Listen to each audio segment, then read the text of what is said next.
Okay, Greg, we're about to listen to The Picture of Dorian Gray. Yes, indeed. Tonight's episode's about a drop-dead, good-looking guy who sells his soul to the devil in order to stay pretty. I imagine that was the 19th century equivalent of a squirt of Botox, liposuction, and a syringe of lip filler. And I think Dorian Gray's got the right approach. Sounds much less painful. I can think of nothing worse than That's right. Botox injections. And I've only got one piece of art that has actually been done of me. I had a caricature done of me for a newspaper in Oh, 2000, Greg. all And I, right, I just yes. checked it before we started the show, and it still looks good. So I think my soul is going to be safe. All right. Oh, we can come to that afterwards. Should Let's we listen up? Listen let's up there. let's listen now.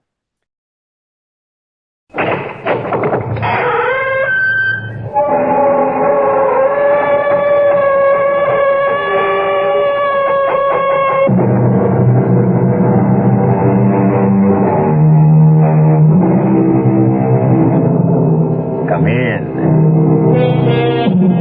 Welcome. I'm E.G. Marshall. Welcome to the world of... No, not your imagination this time, but that of a man, a writer, who had more than enough for both of us. This time, then, I bid you relax, let your imagination take a holiday, as I bring you not only a story of horror, but of wit and brilliance. Oscar Wilde's The Picture of Dorian Gray.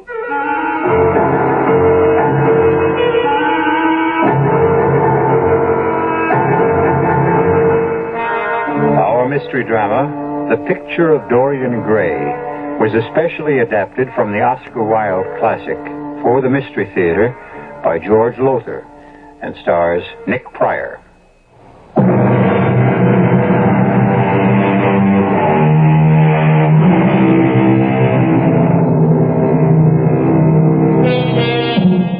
Nothing is new under the sun. Women's lib is as old as the Greeks, and the vaunted liberality of our times, do your own thing. Live today, pay tomorrow. Whatever is pleasurable is right, was more than anticipated by a certain Victorian named Oscar Wilde, who in 1891 wrote The Picture of Dorian Gray. Come with me now to the London studio of the celebrated portrait painter Basil. A handsome young man, Dorian Gray, is having his portrait painted as he chats with Lord Henry Wotton, a rather dissolute, depraved man about town. Please don't move about so much, Dorian. And don't pay any attention to what Lord Henry says. He has a very bad influence on people. Have you, Lord Henry? A bad influence on people? There is no such thing as a good influence, Mr. Gray. All influence is immoral. Oh, why? Because to influence a person is to give him one's own soul. He does not think his own thoughts or burn with his natural passions. Ah, and so when one person influences another, if you were to influence me, for example... Your individuality would be to that degree destroyed. Just turn your head a little more to the right, Dorian. Well, I doubt if you could influence me very much, Sir Henry. I'm told you're a very wicked man. Wicked? I only believe in living my life fully, completely, and giving expression to every thought, reality, to every dream. Most men believe in virtue. I believe in sin. In sin? Dorian, don't move, please. But of course, the only way to get rid of a temptation is to yield to it. A provocative thought, Lord Henry. The truth, nothing more. You, Mr. Gray, you yourself, a fresh youth of 20 summers, you have already had passions that made you afraid, thoughts that filled you with terror, daydreams and sleeping dreams whose mere memory might bring a flush of shame to your cheeks. Perhaps. Take my advice. Live while you're young. Youth is the one thing worth having. Oh, I don't feel that way, Lord Henry. Because you are young. Have your youth. But someday when you're old and wrinkled and ugly, when thought has seared your forehead with its lines, and passion branded your lips with its hideous fires, Then you'll feel it. You will feel it terribly. You talk too much, Harry, and frankly, I don't much care for these thoughts you're putting into Dorian's head. Well, you'll not talk any longer. The portrait is finished. Come and look at it. Oh. Well, Dorian, what is it? Why did you draw back from your portrait? Don't you like it? I like it too much. Too much. Well, what do you mean? You have painted me as I am, but as Lord Henry just said, someday I shall be old, wrinkled, ugly. Oh, come, Mr. Gray, don't take me too seriously. Many, many years will pass before you are old. But why should it be that way? Why should this portrait keep what I must lose? Ah, if it were only the other way. If the picture could change, and I could always be what I am now. I'd sell my soul to the devil if that could be true. Oh, the portrait! Look out! The portrait's fallen to the floor. God in heaven, Lord Henry, you don't think the devil heard me, do you? Nothing as supernatural as all that, Dorian. I've been meaning to fix a cracked leg in that easel for weeks, and it finally broke, that's all. Is the portrait damaged? No, not in the least. Are you, Mr. Gray? I? Damaged? Did you mean what you said about selling your soul to the devil? I'm not sure. But you never know. If the portrait could grow old instead of me, I think I might. I really think I might.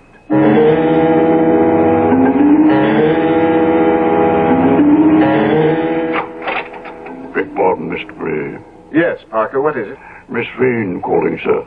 At this hour of the morning, it's not yet 10 o'clock. Well, show her in, Parker. Thank you, Parker, but I'm already in. Yes. Sybil, my darling, this is indeed a surprise. An unpleasant one, Dorian. Oh, my dear, we're engaged to be married. How could seeing you be unpleasant? Well, since you haven't seen me in over a week and have broken 2 engagements with me, I thought it might be. Oh, no, not at all. It's just that I've been terribly busy. Come now. Don't frown at me like that. Give me a kiss to show you forgive me. Oh, Dorian, you smell of brandy. I had a drink, yes. So early in the day. Well, I wasn't feeling well. I thought it might make me feel better. Dorian, what's happened? Happened? You've changed. You're not the same man I fell in love with, consented to marry. You haven't been the same since that portrait of you over the fireplace came into this house. Oh, that's a silly thing to say. You're certainly not blaming my portrait for what I do. No, I simply date the change in you from the day it was finished. But there is no change in me. You only imagine... Did I imagine you're not calling on me in a week? Did I imagine you're ignoring my messages? And the stories that I'm hearing about you? Do I imagine them? What stories? Stories concerning you and Lord Henry Wotton. Stories so coarse, so vile that I dare not repeat them. He is anything but wicked, Sybil. He lives differently from most others, that's all. He believes in doing what you want to do, in living freely, without constraint. Do you believe in that, too?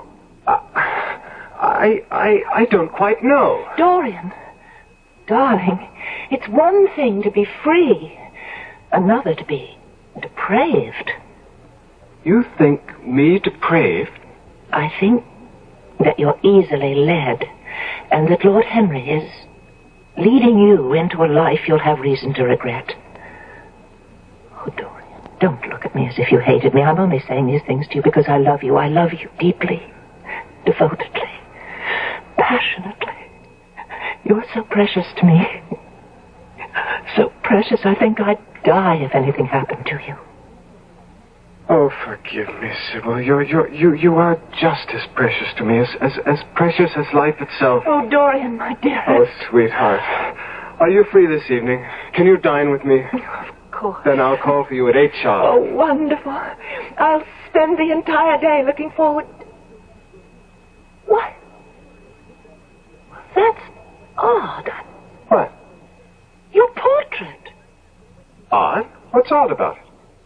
Well, this is only the second time I've seen it, but it seemed to me that the first time I saw it, it seemed that it was a superb likeness of you. It is. Basil Hallward is one of the most brilliant portrait painters in all of Europe. Yes, there's no doubt of that, but there's something a little wrong with the mouth. Darling, there's always something a little wrong with the mouth. No, be serious. Your mouth is gentle and sensitive, almost tender. And the mouth of the portrait, well, don't you see it? It has almost a cruel look about it. Nonsense. It must be the light. No, I think it's more than that. No, you imagine things. Tonight at 8.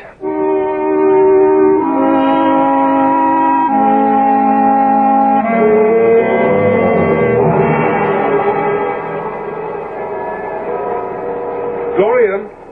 Oh, Dorian. I knew that was you turning into Bond Street.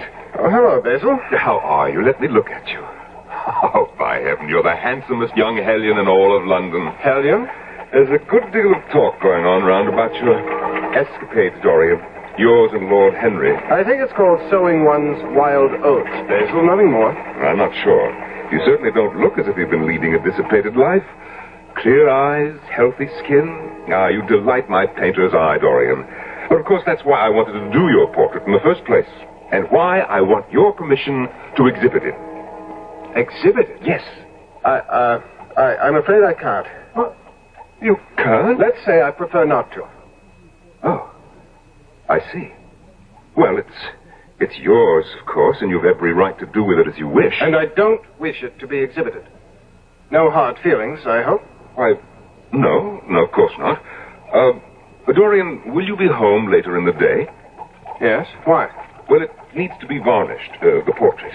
It's more than a month now since I finished it. Time to give it a protective coating. Shall we say 4 o'clock? Well, shall we? I'm afraid you've forced me to tell you something I'd rather not reveal to you, Basil. Oh? There isn't any portrait. I destroyed it. What? Oh, you don't mean that. I do indeed. You destroyed one of my finest... Why, in heaven's name, man, why? I simply didn't care for it, that's all. Well, you liked it well enough the first time you saw it. Very true, but the more I looked at it, the more I felt it wasn't me. Well, I see that the stories about you are true. I was afraid they might be once I heard you'd become close friends with Harry Wotton. Your friend, too, Basil. Yes, but I'm older than you by 20 years, Dorian, and not easily led. Or rather misled. I am not being misled. I'm being taught. Instructed, if you will, in what real pleasures life can hold if one will only let himself go. Remove it, sir? You heard me, Parker. I want the portrait taken down from over the fireplace and carted off to the attic. Whatever you say, sir, of course. But might I venture to suggest that if you had it placed in a different light... What has a different light to do about it? The light changes a good deal during the day, and the portrait seems to change with it. You've noticed the change, then? Oh, yes, sir. The changes that take place in the differing light altogether are fascinating, sir. Much as I shall be sorry to deprive you of your entertainment, Parker, have it taken to the attic. I'll do it first thing in the morning, sir. No, damn it! You'll do it now! It would seem that Dorian Gray's wish is coming true. That the portrait is beginning to show the ravages of his dissipations. Not he. But if that is so, and certainly it seems to be, what price will he be forced to pay before the end is reached? Who sells his soul to the devil deals with a harsh bargainer. I'll be back shortly with Act 2.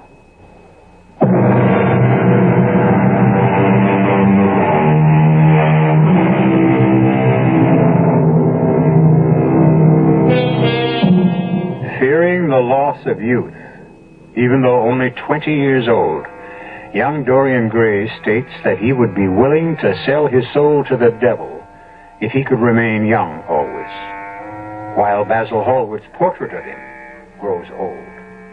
Seemingly the devil has taken him at his word, for as Dorian Gray becomes more depraved and dissolute, the portrait shows the increasing ravages of the life he leads, while he remains the same handsome youth who sat for the picture some months ago. But his fiancée, Sybil Vane, is not fooled. I beg you, as you love me, Dorian, give up this sordid life, this life of gutter pleasures. How do you know what kind of life I lead, Sybil? You don't live it with me. Reports of your disgusting escapades, yours and Lord Henry's, are known in every drawing room in London. If you love me, you'll give them up. Ah, but you see, that's the point. I don't love you. Don't say that, Dorian. Even if you mean it only to wound me, to strike back, don't say it. It's of no consequence to me whether I wound you or not. You're not yourself. Not myself. My dear, I am more myself than I have ever been in all my life before. In any case, I am sufficiently myself to tell you now what, for so-called reasons of decency, I have not told you before. I no longer love you. In fact, Sybil, I'm through with you. Dorian, you loved me. No longer.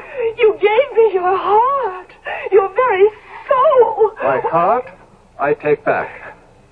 As for my soul, it belongs to another, I'm afraid. I can't believe this. You look unchanged. You look as you've always looked. Gentle, tender, compassionate, and kind. But you are not. You're cruel and vicious and ruthlessly selfish.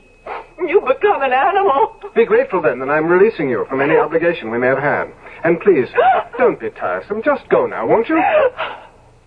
I love you.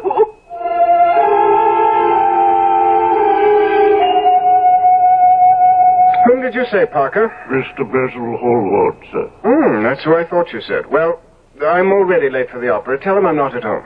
Yes, sir. I'm sorry, Mr. Hallward, but Mr. Gray is not... Mr. Hallward, please, you can't go in there. Hallward, how dare you? I must see you. I thought you wished never to see me again. I am not here from choice, Dorian. What did you do to Sybil Vane? I? Nothing. Whatever has been done to Sybil Vane, she did to herself. What do you mean by that nonsense? Simply that I told her I no longer love her and want none of her. Sybil is dead, Dorian. By her own hand. Pity. And now, if you'll excuse me... You aren't going to the opera. Why, yes. You have just heard of the death of the woman you loved. The woman who took her own life for love of you. And you can go to the opera. Death, my dear Hallward, is a most unpleasant subject. And I live only for pleasure. Good night.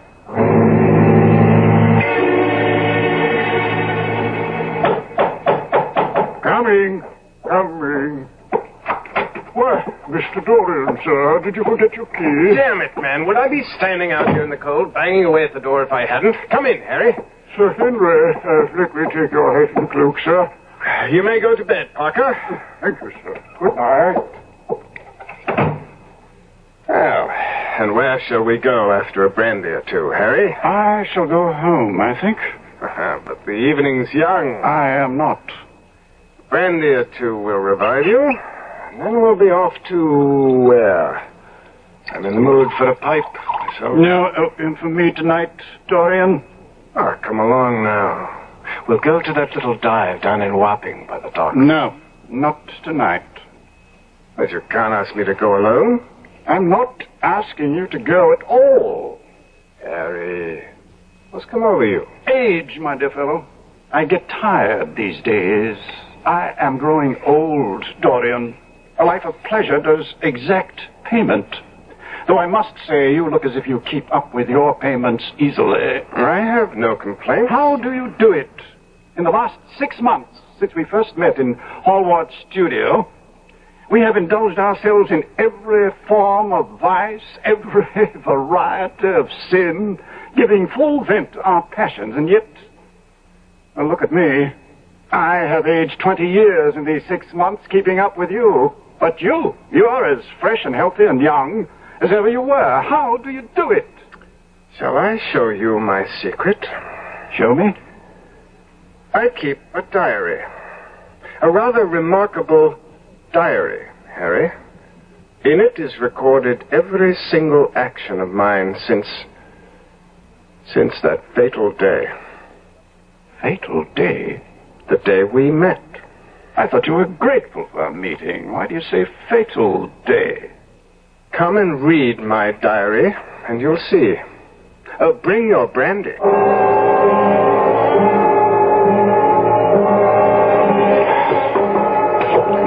All these stairs, Dorian. Where are you taking me? The attic. Keep your diary in the attic?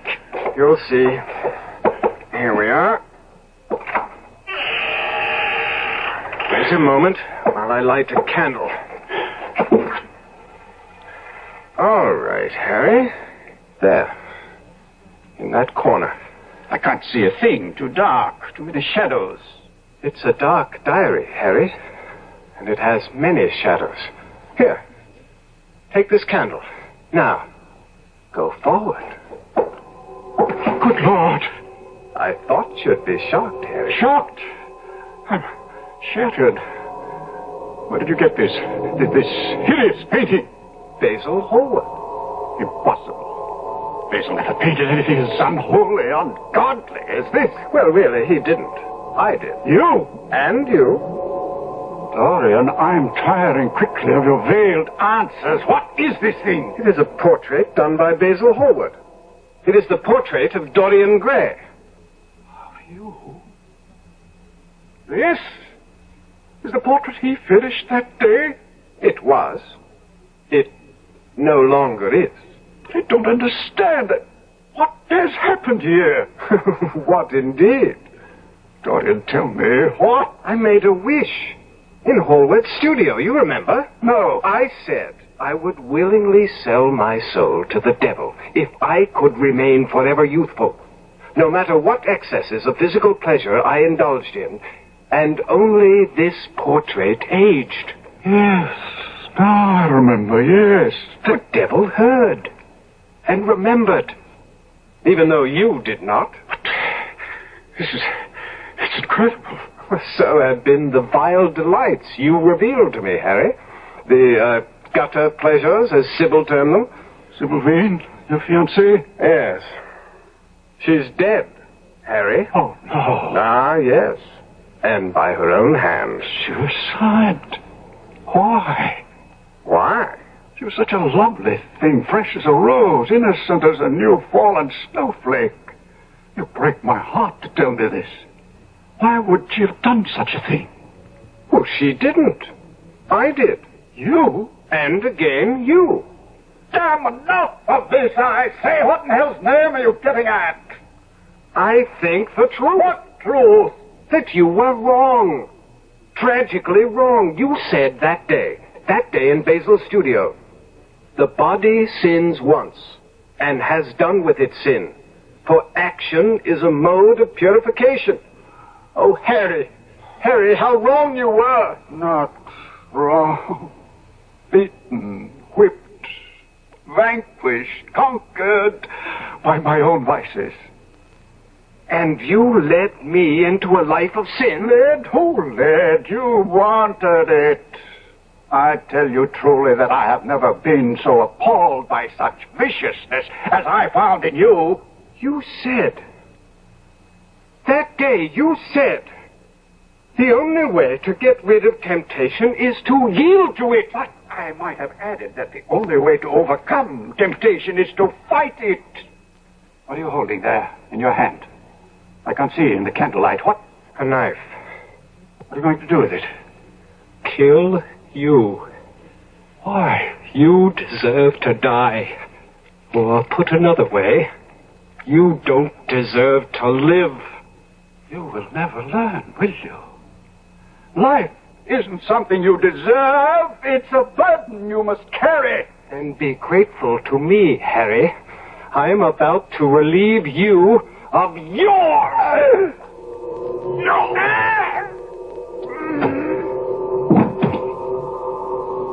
A good deed. Well done. Do you not agree, portrait? Speak to me, my likeness. My soul, have I not done well to rid the world of this creature? Speak! I tell you, speak. Oh, Lord. What's this? The hands. The hands of the portrait. Bloodied. One with the blood of Harry. But the other? Ah, yes. Sybil. Poor, dear, innocent Sybil. Oh, Lord! I fall on my knees and beg you. Forgive me. Forgive me. I knew not what I did. You knew. Die! And you will pay.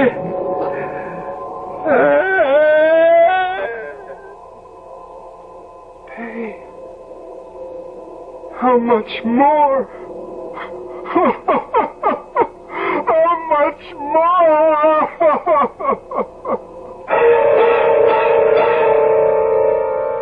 How much more, indeed.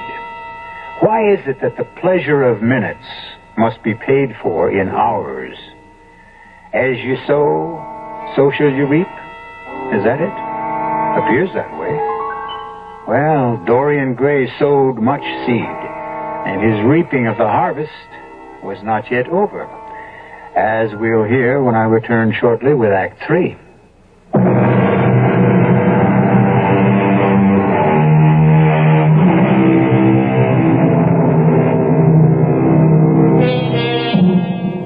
The mills of the gods grind slowly, but they grind exceeding fine, as they did and were yet to do for Dorian Gray. See him as he sits now, near 3 in the morning, in the library of his London house, a youth uncommonly handsome, not a line in his attractive face, the personification of young innocence. Yet in the attic above stands the portrait of not him, but his soul, a soul made hideous by unmentionable sins. Oh, Basil, I'm grateful to you for coming. I cannot tell you how grateful. You should be. Candidly, I don't know why I came. But the message you sent with Parker, well, I'd be inhuman not to answer such a plea, even from the likes of you. Sit down. Let me give you a brandy. No. Now tell me what you want of me and be quick about it. Oh, I need your help. I am desperate. So I gathered from your message. Will you help me? I should not be here at 3 in the morning otherwise. Yes, I'll help you if I can, though you don't deserve it. I'll do it for the friendship we once had. Well, I went to the opera tonight with Sir Henry. You forget I brought you the news of Sybil Vane's death. Oh, yes, and you were scandalized, justifiably so, that I should still attend the opera. On our return here, Harry and I quarreled. And Basil, I killed him. Dorian. I stabbed him to death. At this moment, his body lies upstairs in the attic. The attic? It was there I killed him, in a sudden fit of rage. What in the world were you doing in the attic?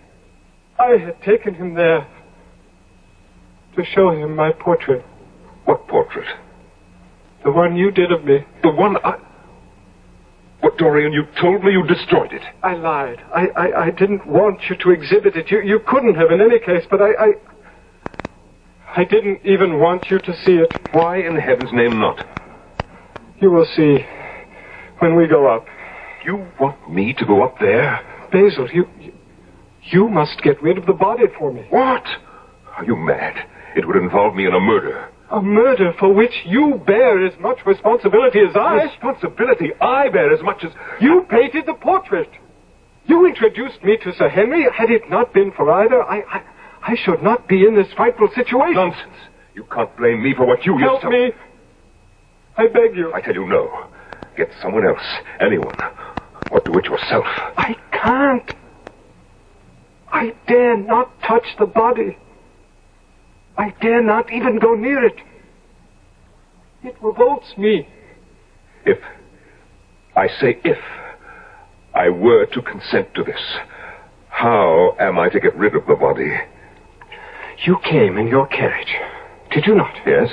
All right. You have only to carry the body down from the attic, put it in your carriage, drive to the river, and dump it in. What if I am seen? Well, you must take care not to be. Basil, please, for the friendship you once bore me, for the responsibility you do bear in all this, whether you agree or not, please. Well, I can at least go up with you and see what may be done. Thank you, Basil, thank you. I'll take the candelabra. Follow me.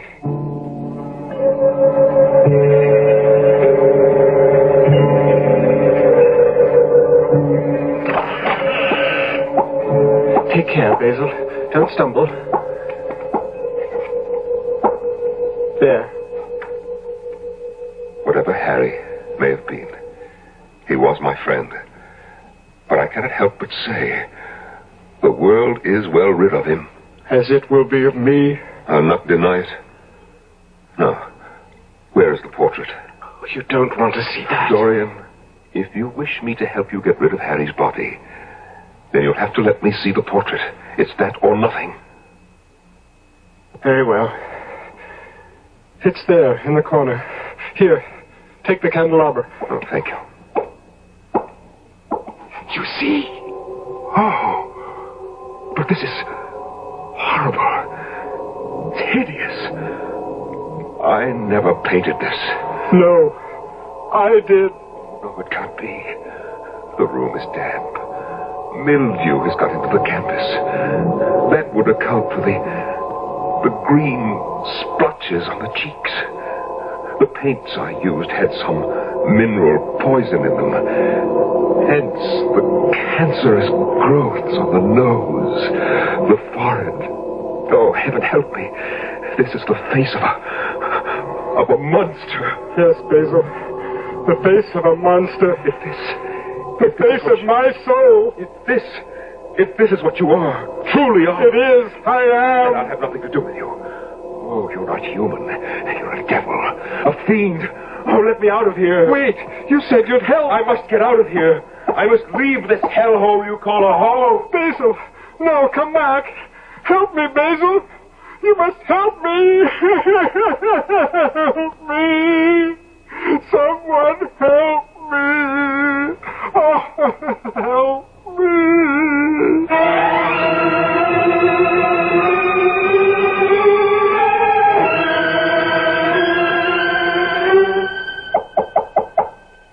Yes, come. What now, Parker? You have visitors, sir. Who? A Miss Catherine Wilson from British Charities. Oh, yes. Yes, show her in. Parker? Sir? You conveyed my order to the other servants? About the attic, oh, yes. No one will enter the attic, sir, without your permission. Not even you? Not even I, sir. Show Miss Wilson in. You come this way, Miss Wilson. Miss Catherine Wilson. Good of you to come, Miss Wilson. Won't you sit down? Thank you, Mr. Gray. May I say it's good of you to wish to contribute so handsome a sum to our charity. Yes, tell me about your charity. How will the money I give you be spent? Oh, in many ways. To help poor children, orphans, widows in need of assistance, young people... Young people? Well, yes. Young men, young women, many of whom need help in all sorts of ways. Why do you look at me like that? What did you say your name is? Catherine Wilson. Why do you ask? You look very much like a young woman I was engaged to marry once. It's strange.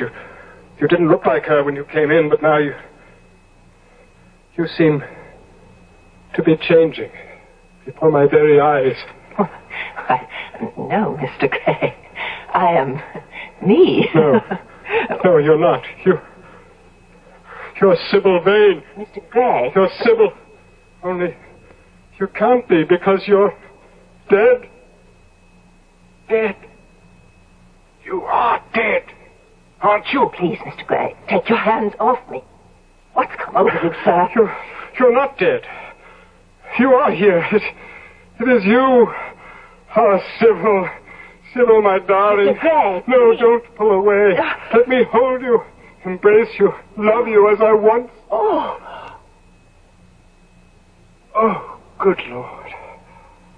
Oh, what am I doing? You're not Sybil Vane. Mr. Gray, I'm afraid you're ill, not yourself. I shall come back some other day. No. Good day, Mr. Gray. Oh, what happened to me? What is happening to me? Sir, are you all right? The young lady said she thought you were ill. I confess, I don't feel altogether well.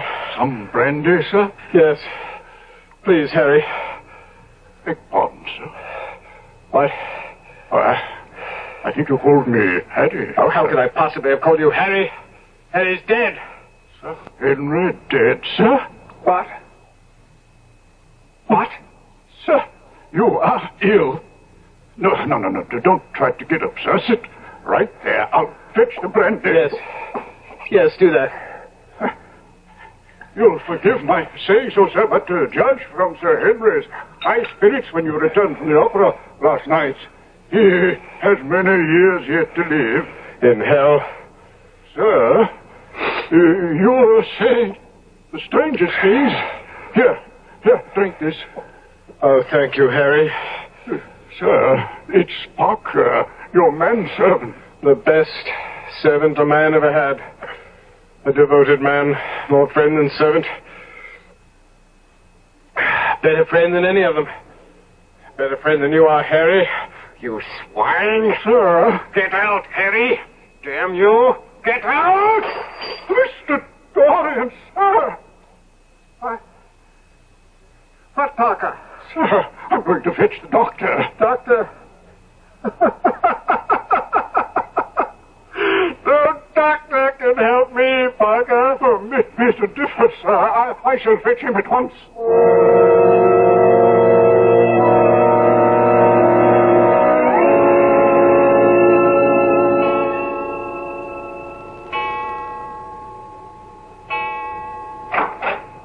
Who's there? Only Parker, sir. It's 11 o'clock. I thought I'd just look in on you before retiring. How do you feel, sir? Not well. I can't sleep. The powders the doctor prescribed, they don't help? They've made me worse, if anything. Filled my head with all sorts of fearful thoughts, Parker.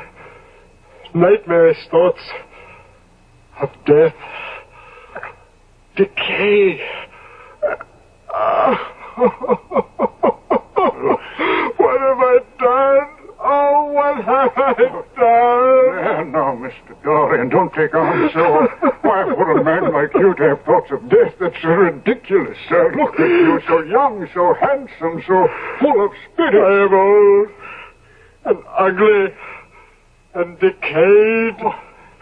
Sir, if you could see yourself in the glass, but never mind now. Here, let me pull the quilt up around your shoulders, and then you'll sleep.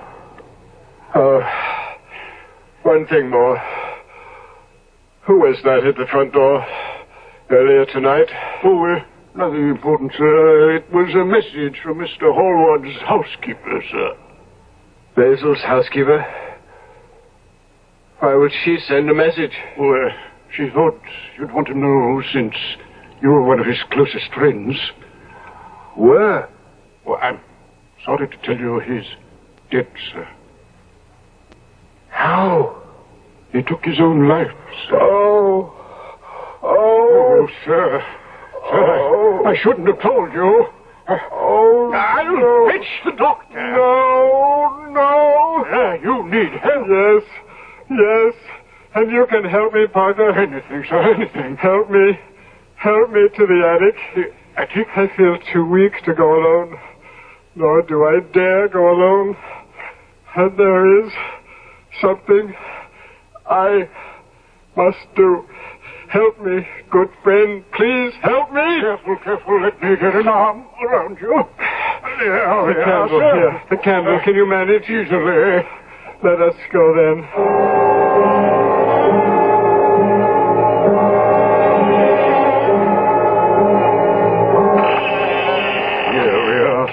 What is it you wish to do? I shall need a knife. I'll go down and fetch it. No. No need. No need. Shine that candle over there. Yes, sir. Mr. Dorian, that looks like a body, a dead body. It is Sir Henry's body. Sir Henry? I murdered him last night with a knife. It is in his back. Take it out and bring it to me. Oh, sir. You said you would help me. Yes, and I shall. The knife, sir. And now, the portrait. Mr. Hallward's painting of you. The one we brought up here months ago. It is still there, in the corner, amidst the shadows. I must destroy it. Oh, no, sir. Bring the candle. Sir, I don't know what this is all about. Sir Henry murdered, destroying your portrait, one of the most beautiful paintings that ever... Oh, no. Yes. Now you see why it must be destroyed.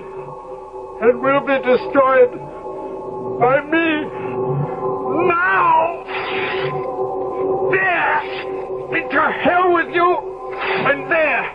Burn in the nethermost fires of the pit. Suffer every torture and torment the devil can heap upon you for the purification of your soul.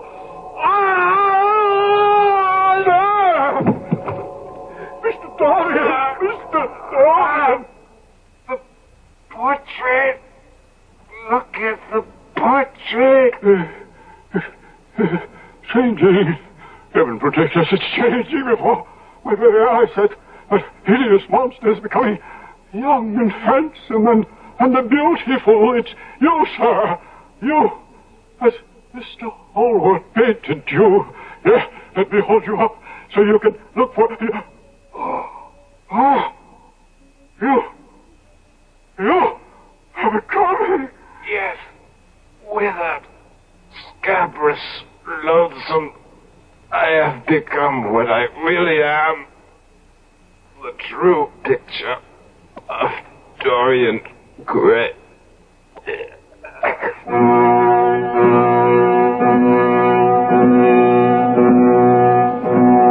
And so died Dorian Gray, turning physically into the hideous and loathsome thing which was his soul, as the portrait became once again the handsome youth he once had been. As I read the picture of Dorian Gray, I couldn't help but wonder if our modern penchant for doing your own thing might not be leading some of us, at least, to the same end as poor Dorian. I don't know. What do you think? Greg, we've listened to The Picture of Dorian Gray. What did you think? I enjoyed it, Mary. The best line in the play comes from Miss Catherine Wilson from the charity British Churches when she screeches at Dorian Gray after he claims she is the reincarnation of his dead fiancé. She says, "Mr. Gray, you're not yourself." Well, no kidding.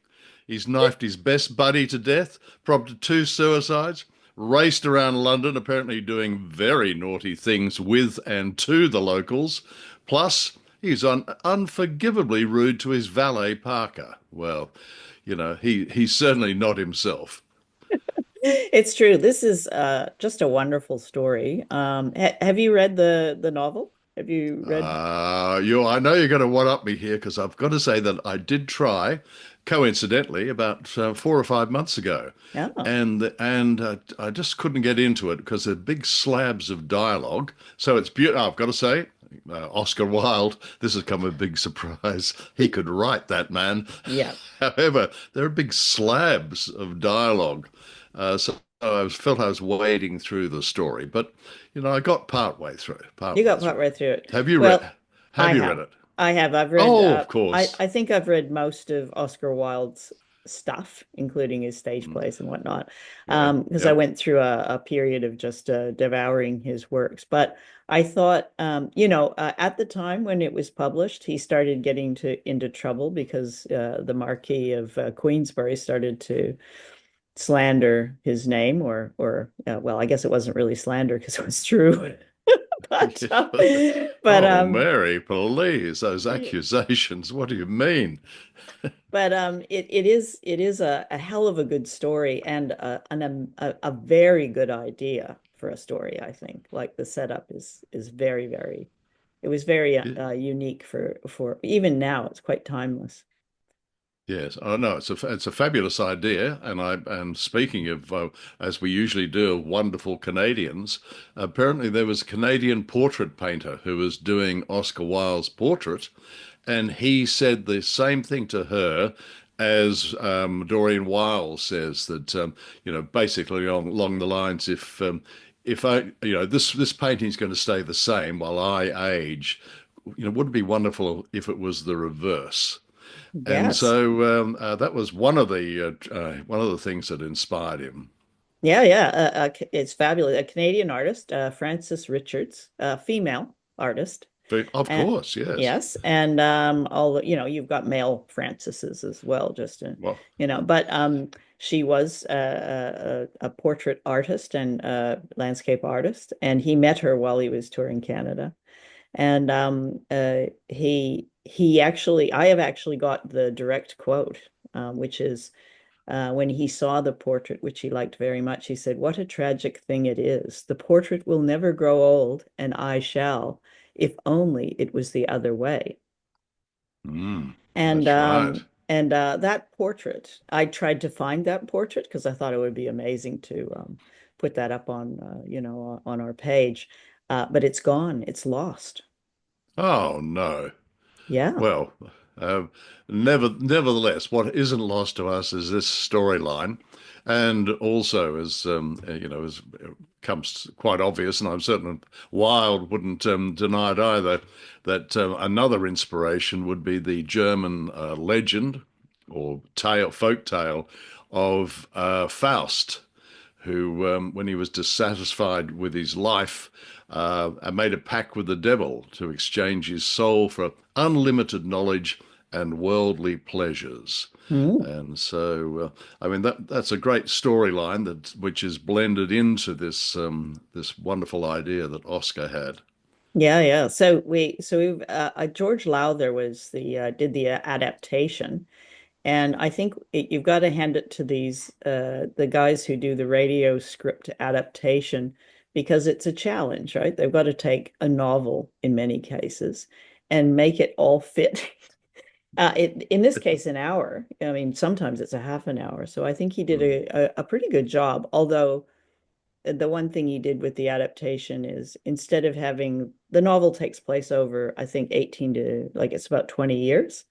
Right? In this case, the radio play, it takes place, it seems like, over a few weeks. Did you get that sense? I did indeed, yes, and I didn't know that the novel, which I believe was Wilde's only novel, lasted over that length of time. Uh, but I did know, on a piece of trivia, that in 1890, the American publisher of Lippincott's monthly magazine left the States to visit London, where he wanted to have a UK version of the magazine, and he took Oscar Wilde and the Sherlock Holmes writer Arthur Conan Doyle out to dinner, and he commissioned them to write a short story or a novella each. And Conan Doyle wrote the Holmes tale, The Sign of the Four, and Wilde wrote The Picture of Dorian Gray. Yeah. So hats off to that publisher. Yeah, what an interesting dinner that would be. You could Fabulous. time travel in. Yes, God, I would be envious. I'm How would certain you I could. talk your way onto the table, though? How would you introduce yourself and see if you could get a seat at that table, Greg? Oh, hi, I'm Greg. I'm from down under, as at least one of you at the table would call it. I'm a scribbler, not unlike you two, Oscar and Arthur. And desperately like to have my short story in Lippincott's. Very Is good, that very good. too needy? Perhaps too needy. Anything that works as far as I'm concerned. I would probably, use the Canadian card and go I would say, Oscar, I'm a Canadian. You like Canadians. Mm, Let's have dinner together. That probably wouldn't work. excellent. They'd be ushering me out the back door. What about if we both arrived with green carnations and complained about the wallpaper, which I Yeah, think yeah. was one of Wilde's traits, Yeah, yeah. amongst others. Undoubtedly, the dinner club wouldn't even allow females in, so I would be, Well, hustled out in five nanoseconds, oh, please, you could have waited in the foyer. or We disguise men, myself as a we man. men, we men. Yeah. Uh, Now, what did you think of never. the actors in this, Greg? I thought that I've got to say that there are four American actors who carry the storyline, and they made a good fist of the English accents. I don't think they're unbelievable, if you know what I mean. In some of the radio plays, some of the actors have struggled to capture, shall we say, South American farm workers and things like that. But nevertheless, I think Nick Pryor, who was Dorian Gray, Norman Rose was Basil Hallward. Roger DeKoven was both Lord Henry Wotton and Parker, and Marion Seldes, if that's how you pronounce her name, was an award-winning theatre actress, and she played both Sybil Vane and Catherine Wilson. So Yes. they did a good applause all round for them, Mary. Oh, I'm really glad you found the actor that played Sybil, because I had trouble finding her, as is often the case. The female voice actors, even when they've got significant parts, aren't documented in some of these plays. Have you noticed that? Absolutely. And one of the, shall we say, slightly annoying things about this particular series was that they regularly list the actors, but they don't say which roles they're playing. That's true. Yes, but Yeah, yeah. nevertheless, perhaps at the time people knew. For example, Nick Pryor, who's the Dorian Gray character, he played the role of Joel Goodson, sorry, I apologize, who was Tom Cruise's father in the hit movie Risky Business in 1983. Oh, So okay. there's a claim to fame. My Um, gosh. That's some good trivia there, Greg. Indeed. A trivia, Uh, trivial trivia. Trivial trivia. And two of the others, while we're on that subject, that's Norman Rose. He played the psychiatrist, Dr. Marcus God Almighty, Polk, Polk, on two ABC TV soap operas, one Life to Live and All My Children.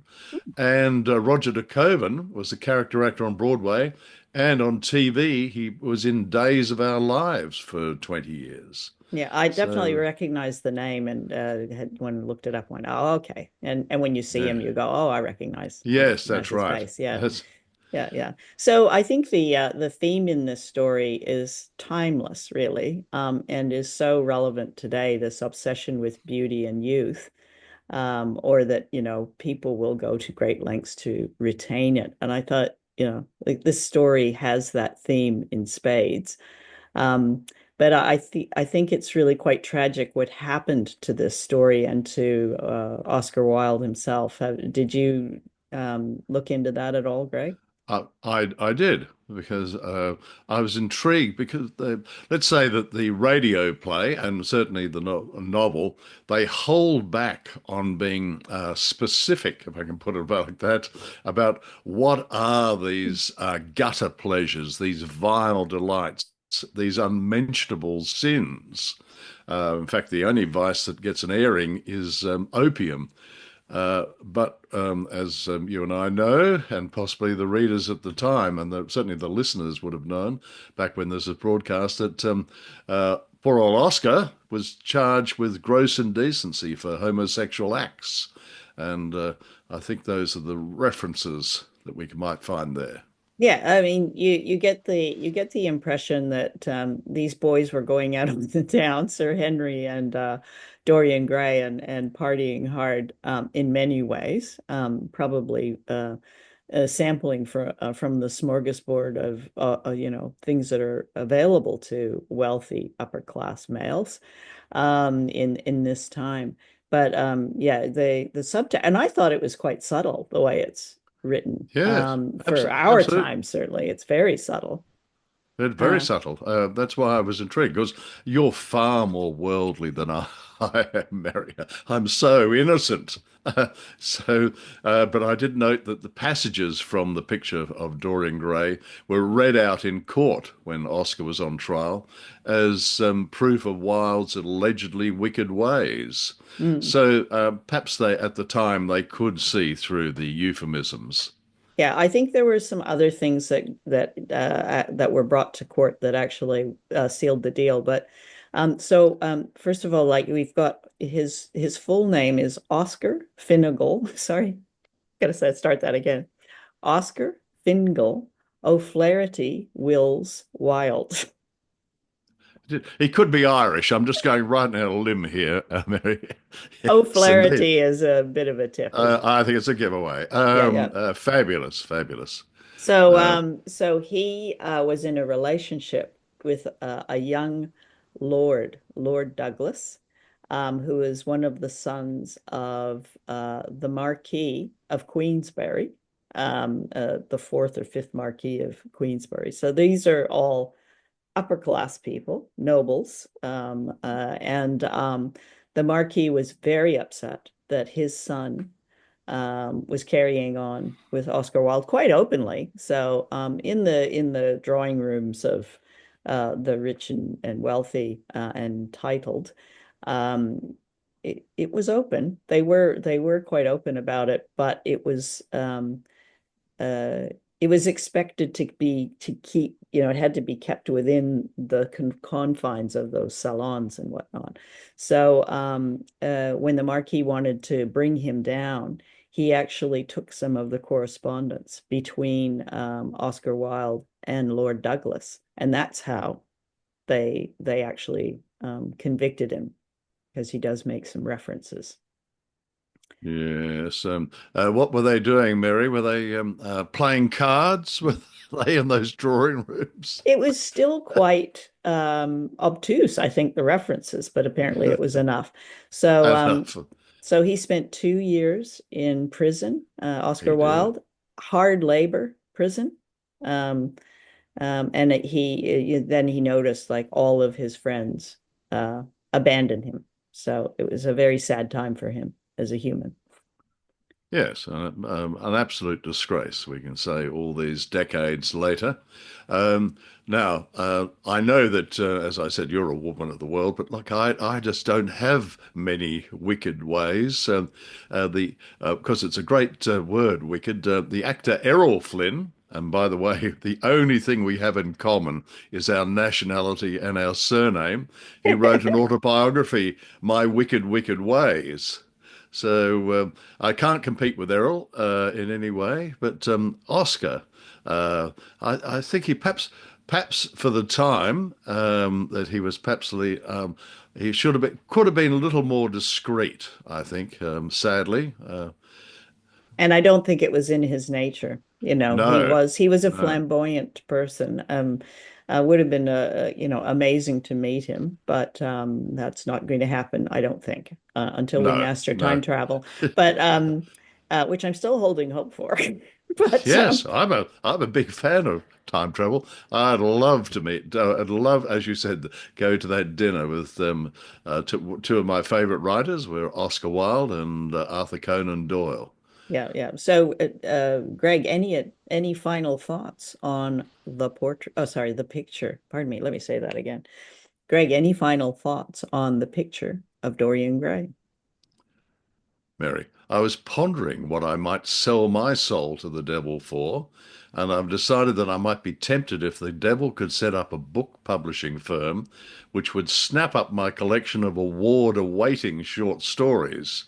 I thought that, given that a slush pile is where publishers dump unsolicited manuscript, the devil could call his publishing firm Satan's Slush Pile. Ah, And I'd at our first meeting, I'd say, "Hey, Lucifer, just Google Greg Flynn blogspot, and you'll see they're a hell of a lot of fun." So that's my so I'm ready to sell out. yeah. I've decided to just let it all fall apart, Greg.